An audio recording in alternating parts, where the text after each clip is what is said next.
Sasagawang muli sa Davao City ang Security Simulation Exercise o Security SAMEX.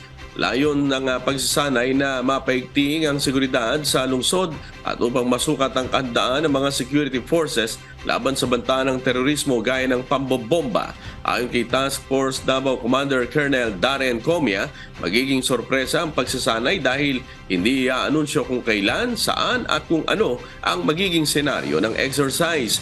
Sa mga nagdaang SIMEX, malimit ay kasabay na tinatamnan ng improvised explosive device ang dalawang magkakaibang lokasyon sa lungsod.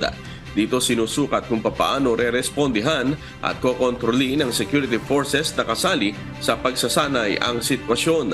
Ang pangunahing SIMEX na isasagawa ngayong taon ay inspired ng nangyaring pambobomba kamakailan sa Mindanao State University sa Marawi City.